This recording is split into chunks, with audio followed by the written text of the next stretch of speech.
ಸ್ವಾಮಿ ವಿವೇಕಾನಂದರ ಜನ್ಮದಿನ ರಾಷ್ಟ್ರೀಯ ಯುವ ದಿನ ಜನವರಿ 12. ಸ್ವಾಮಿ ವಿವೇಕಾನಂದರ ಜನ್ಮದಿನವನ್ನು ಹೀಗೆ ಆಚರಿಸಲಾಗುತ್ತದೆ. ಕಾರಣ, ಯುವಕರನ್ನು ಅತ್ಯಂತ ಪ್ರೀತಿ, ಗೌರವ, ಅಭಿಮಾನದಿಂದ ಭವಿಷ್ಯದ ದೊಡ್ಡ ಶಕ್ತಿಯಾಗಿ ಗುರುತಿಸಿದವರು ಭಾರತದ ಸಾಂಸ್ಕೃತಿಕ ರಾಯಭಾರಿ ಸ್ವಾಮಿ ವಿವೇಕಾನಂದರು. ಭಾರತದ ನಿಜವಾದ ಖಾವಿದಾರಿ ಸ್ವಾಮಿ ವಿವೇಕಾನಂದರು ಮಾತ್ರ ಎಂದು ಕೆಲವರು ಹೇಳುತ್ತಾರೆ. ಉಕ್ಕಿನ ದೇಹ, ಕಬ್ಬಿಣದ ನರಮಂಡಲದ ದೃಢ ಮತ್ತು ಕಠಿಣ ಮನಸ್ಸನ್ನು ಭಾರತದ ಯುವ ಶಕ್ತಿಯನ್ನು ಹೊಂದಿರಬೇಕು ಎಂದು ಆಶಿಸಿದರು ಸ್ವಾಮಿ ವಿವೇಕಾನಂದರು. ಆದರೆ ಈಗಿನ ವಾಸ್ತವ ಏನು? ಸೀಡ್ಲೆಸ್ ಯುವ ಜನಾಂಗ. ಹೌದು, ಹಣ್ಣು ತರಕಾರಿಗಳಲ್ಲಿ ಸೀಡ್ಲೆಸ್ ಸೃಷ್ಟಿಯಾಗುತ್ತಿರುವಂತೆ ಭಾರತೀಯ ಸಮಾಜದ ಯುವಕ ಯುವತಿಯರ ಮಾನಸಿಕ ಸ್ಥಿತಿ ಗಮನಿಸಿದರೆ ಸೀಡ್ಲೆಸ್ ಜನಾಂಗವೊಂದು ಸೃಷ್ಟಿಯಾಗುತ್ತಿದೆಯೇ ಎಂಬ ಅನುಮಾನ ಕಾಡುತ್ತಿದೆ. ಜಾಗತೀಕರಣದ ಪ್ರಭಾವದಿಂದ ಭಾರತದ ಮಧ್ಯಮ ವರ್ಗದ ಕುಟುಂಬಗಳಲ್ಲಿ ಬಡತನ ಗಣನೀಯ ಪ್ರಮಾಣದಲ್ಲಿ ಇಳಿಕೆಯಾಯಿತು. ಊಟ, ಬಟ್ಟೆ, ವಸತಿಯ ವಿಷಯದಲ್ಲಿ ಮಕ್ಕಳಿಗೆ ಹೆಚ್ಚಿನ ಕೊರತೆಯಾಗದಂತೆ ಪೋಷಕರು ನೋಡಿಕೊಂಡರು. ಶಿಕ್ಷಣ ಕ್ಷೇತ್ರದಲ್ಲಿ ಉತ್ತಮ ಪ್ರಗತಿ ಕಂಡುಬಂದಿತು. ಅವಿಭಕ್ತ ಕುಟುಂಬಗಳು ಶಿಥಿಲವಾಗಿ ಚಿಕ್ಕ ಸಂಸಾರಗಳು ಅಸ್ತಿತ್ವಕ್ಕೆ ಬಂದವು. ಅದರಿಂದಾಗಿ ಮಕ್ಕಳ ಮೇಲೆ ಪೋಷಕರ ಪ್ರೀತಿ ಹೆಚ್ಚಾಯಿತು. TV, mobile, video game, cinema, ಮನರಂಜನೆ ಮುಂತಾದ ಕ್ಷೇತ್ರಗಳಲ್ಲಿ ಕ್ರಾಂತಿಕಾರಿ ಬದಲಾವಣೆಯಿಂದ ಮಕ್ಕಳ ಮನಸ್ಥಿತಿ ಹೆಚ್ಚು ಶಾರ್ಪ್ ಆಯಿತು. ಕಲಬೆರಕೆ ಆಹಾರ, ಜಂಕ್ ಫುಡ್ ಮುಂತಾದ ರಾಸಾಯನಿಕ ಮಿಶ್ರಿತ ಪದಾರ್ಥಗಳ ತಿಂಡಿಗಳು ಮತ್ತು ಅತಿಯಾದ ವಾಹನಗಳ ಬಳಸುವಿಕೆ ಹಾಗೂ ಪರಿಸರ ಮಾಲಿನ್ಯದಿಂದ ದೇಹ ಮತ್ತು ಮನಸ್ಸುಗಳಲ್ಲಿ ಆಲಸ್ಯ ಉಂಟಾಯಿತು. ತೀರಾ ಹಸಿವಿನ ಸಂಕಷ್ಟಗಳ ಅನುಭವ ಅವರಿಗೆ ಆಗಲೇ ಇಲ್ಲ. ಯಾವುದೇ ಭಯಂಕರ ಯುದ್ಧ, ಪ್ರಾಕೃತಿಕ ವಿಕೋಪ, ಹಿಂಸೆಯ ಕ್ರಾಂತಿ ಇತ್ತೀಚಿನ ವರ್ಷಗಳಲ್ಲಿ ನಡೆಯಲಿಲ್ಲ. ಇದರ ಜೊತೆಗೆ ಮಂಗನ ಕೈಗೆ ಮಾಣಿಕ್ಯ ಸಿಕ್ಕಂತೆ ಎಲ್ಲರ ಕೈಯಲ್ಲಿ ಸ್ಮಾರ್ಟ್ಫೋನ್ ಮತ್ತು ಉಚಿತ ಇಂಟರ್ನೆಟ್ ಸೌಲಭ್ಯ ಮತ್ತು ಓಡಾಡಲು ದ್ವಿಚಕ್ರ ವಾಹನ ದೊರೆಯಿತು. ಕೈಗೊಂದಿಷ್ಟು ಕಾಸು, ಹತ್ತಿರದಲ್ಲಿ ಮಾಲ್ಗಳು, ಇಷ್ಟು ಸಾಕಲ್ಲವೇ? ಇತಿಹಾಸದ ನೋವುಗಳ ನೆನಪುಗಳಿಲ್ಲ, ಭವಿಷ್ಯದ ಕನಸುಗಳ ಮುನ್ನೋಟವಿಲ್ಲ. ಈ ಕ್ಷಣದ ಮಜಾ ಮಾತ್ರ ಅವರ ಪ್ರಾಮುಖ್ಯತೆ ಆಯಿತು. ಸ್ವಂತಿಕೆ ಮತ್ತು ಸ್ವಾಭಿಮಾನ ಇಲ್ಲದೆ ಹೋಯಿತು. ಇದಕ್ಕಾಗಿಯೇ ಹೊಂಚು ಹಾಕಿ ಕುಳಿತಿದ್ದ ಕೆಲವು ರಾಜಕೀಯ ಪಕ್ಷಗಳು ಕೋತಿಗಳಿಗೆ ಕಡಲೆ ಬೀಜ ಹಾಕಿ ಬೋನಿಗೆ ಬೀಳಿಸುವಂತೆ ಭ್ರಷ್ಟಾಚಾರ, ಧರ್ಮ, ಜಾತಿ, ಭಾಷೆ, ಪಂಥ, ದೇಶಪ್ರೇಮ ಅದು ಇದು ಎಂಬ ಮಸಾಲೆ ಹಾಕಿದ ಕಡಲೆ ಬೀಜಗಳನ್ನು ಎಸೆದರು ನೋಡಿ. ಈ ಯುವಕರು ಸುಲಭವಾಗಿ ಅವರ ಬಲೆಗೆ ಬಿದ್ದರು. ಇದರ ಜೊತೆಗೆ ಎಲ್ಲೆಲ್ಲೋ ಬಾರ್ ಅಂಡ್ ರೆಸ್ಟೋರೆಂಟ್ಗಳು, ಶಾಪಿಂಗ್ ಮಾಲ್ಗಳು, ಸಿಗರೇಟು, ಗಾಂಜಾಗಳು ಸುಲಭವಾಗಿ ದೊರೆಯತೊಡಗಿದವು.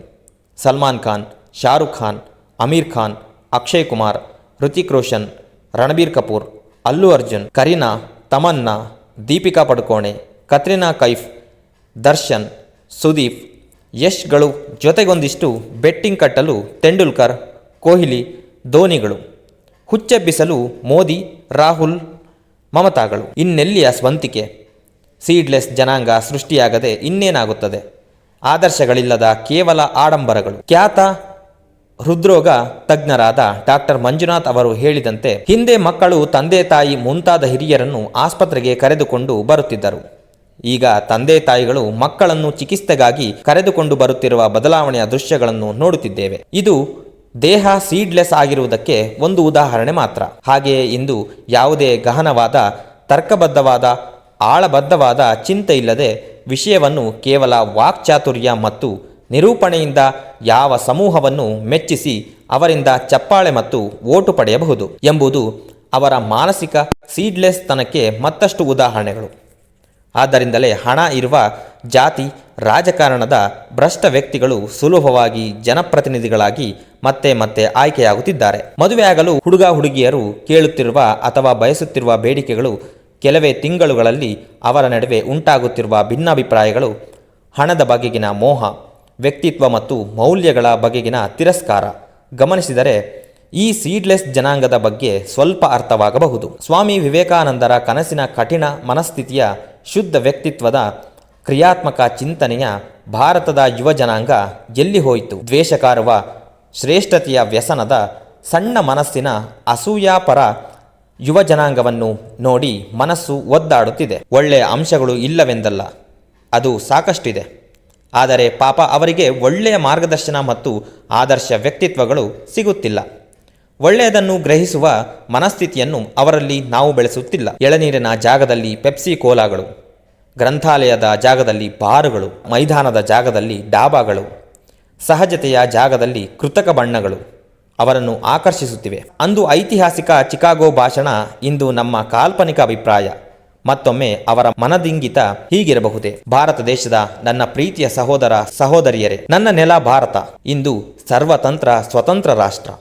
ವಿಭಜನೆಯ ನಂತರ ಕನ್ಯಾಕುಮಾರಿಯಿಂದ ಕಾಶ್ಮೀರದವರೆಗಿನ ಪ್ರದೇಶವೇ ನನ್ನ ಭಾರತ. ಅಂದು ನಾನು ಚಿಕಾಗೋ ಭಾಷಣದಲ್ಲಿ ಹೇಳಿದ್ದೆ, ವಿಶ್ವ ಆಧ್ಯಾತ್ಮದ ತವರೂರು ಭಾರತ, ಸರ್ವಧರ್ಮ ಸಮನ್ವಯ ಮತ್ತು ಸಹೋದರತೆಯ ಸೌಹಾರ್ದ ನಾಡು ನಮ್ಮ ದೇಶ. ಅನೇಕ ನಿರಾಶ್ರಿತರಿಗೆ ಆಶ್ರಯ ನೀಡಿದ ನೆಲ ನಮ್ಮದು. ಇಡೀ ವಿಶ್ವಕ್ಕೆ ಧಾರ್ಮಿಕ ಸಹಾನುಭೂತಿಯನ್ನು ಕಲ್ಪಿಸಿದ ದೇಶ. ಎಲ್ಲಾ ಧರ್ಮಗಳನ್ನು ಸತ್ಯ ಎಂದು ಒಪ್ಪಿಕೊಳ್ಳುವ ದೇಶ ಭಾರತ. ಧಾರ್ಮಿಕ ಸ್ವಾತಂತ್ರ್ಯದ ಹೆಮ್ಮೆಯ ಧರ್ಮ ಹಿಂದೂ ಧರ್ಮ ಎಂದು ಘಂಟಾಘೋಷವಾಗಿ ಹೇಳಿದ್ದೆ. ಬಂಧುಗಳೇ, ಅಂದು ವಿದೇಶದಲ್ಲಿ ನನ್ನ ಧರ್ಮ ಮತ್ತು ದೇಶದ ಅಭಿಮಾನದಿಂದ ಅದರ ಘನತೆಯನ್ನು ಎತ್ತಿ ಹಿಡಿಯುವ ಉದ್ದೇಶದಿಂದ ಇಲ್ಲಿನ ಕೊರತೆಗಳನ್ನು ಹೇಳದೆ ಕೇವಲ ಧರ್ಮದ ಶ್ರೇಷ್ಠತೆಯ ಬಗ್ಗೆ ಮಾತ್ರ ಮಾತನಾಡಿದೆ. ಆದರೆ ಇಂದು ಈ ಕ್ಷಣದಲ್ಲಿ ಅದೇ ಮಾತುಗಳನ್ನು ಪುನರುಚ್ಚಿಸಲು ನನ್ನ ಗಂಟಲು ಹಿಡಿಯುತ್ತಿದೆ, ನಾಲಿಗೆ ತೊದಲುತ್ತಿದೆ, ಧ್ವನಿ ತಗ್ಗಿದೆ, ಮನಸ್ಸು ಆತ್ಮವಿಶ್ವಾಸ ಕಳೆದುಕೊಂಡಿದೆ. ನನ್ನ ಭಾರತೀಯರೇ, ಸ್ವಾತಂತ್ರ್ಯದ ನಂತರವೂ ಅಸ್ಪೃಶ್ಯತೆ ಎಲ್ಲರ ಆತ್ಮಗಳಲ್ಲಿ ಇನ್ನೂ ಜೀವಂತವಿದೆ. ದೇವಸ್ಥಾನ, ಮಠ, ಮಂದಿರಗಳಲ್ಲಿ ಪ್ರತ್ಯೇಕತೆಯ ಪ್ರವೇಶದ ಆಚರಣೆ ಈಗಲೂ ಇದೆ.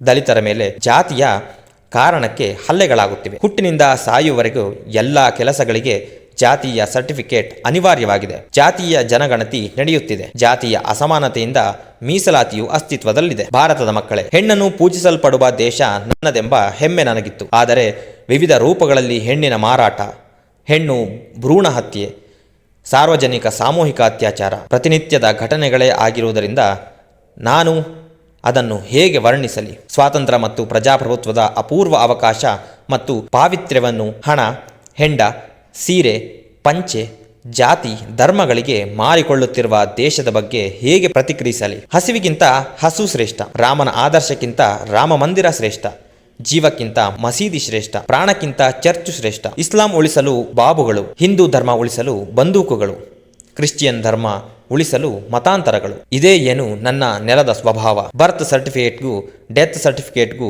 ಲಂಚ ಪಡೆಯುವ ದೇಶವನ್ನು ವಿವರಿಸುವುದಾದರೂ ಹೇಗೆ? ಉಕ್ಕಿನ ಶರೀರದ ಯುವಕರೇ, ಈ ದೇಶ ಭವಿಷ್ಯ ನೀವೇ ಎಂದು ಕನಸು ಕಂಡಿದ್ದೆ. ಆದರೆ ಓ ನನ್ನ ಭಾರತದ ಯುವಕರೇ, ಕೇಸರಿ, ಕೆಂಪು, ನೀಲಿ, ಹಸಿರು ಬಾವುಟಗಳ ಮುಖವಾಡಗಳಲ್ಲಿ ಹುದುಗಿರುವಿರಿ. ಕ್ರಿಯಾಶೀಲ ಚಿಂತನೆ ಮಾಡದೆ ದಾಸ್ಯಕ್ಕೆ ಗುಲಾಮಗಿರಿಗೆ ಒಳಗಾಗಿ ನಿರ್ವೀರ್ಯವಾಗಿರುವಿರಿ. ಅದು ಈ ನೆಲದ ಗುಣವಲ್ಲ.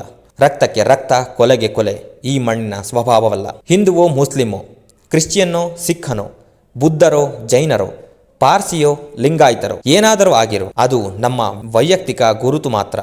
ಈ ನೆಲದ ನೀವೆಲ್ಲರೂ ಭಾರತೀಯರು. ನಿಮ್ಮ ನಿಷ್ಠೆ ಈ ನೆಲಕ್ಕೆ ಮಾತ್ರ.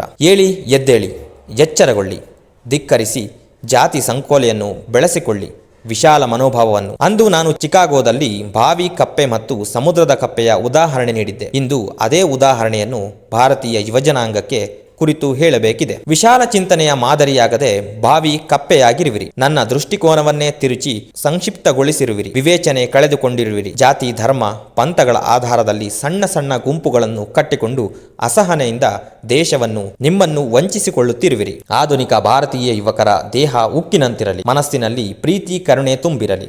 ಉಡಾಫೆ ಬಿಡಿ, ಮತಾಂಧರಾಗಬೇಡಿ. ಸಾರ್ವಜನಿಕ ಸೇವೆಯ, ದೇಶಭಕ್ತಿಯ ಹೆಸರಿನಲ್ಲಿ ದೇಶದ ಸಮಾಜದ ವಿಭಜನೆಗೆ ಕಾರಣರಾಗದೆ ತಾಳ್ಮೆ ವಹಿಸಿ. ದೇವರು, ಧರ್ಮ ನಮ್ಮ ಒಳಿತಿಗಾಗಿ, ಸಮಾಜದ ಕ್ರಮಬದ್ಧತೆಗಾಗಿ, ಬದುಕಿನ ಸಾರ್ಥಕತೆಗಾಗಿ ಉಪಯೋಗವಾಗಬೇಕೇ ಹೊರತು ಮಾನವ ಜನಾಂಗದ ವಿನಾಶಕ್ಕಲ್ಲ.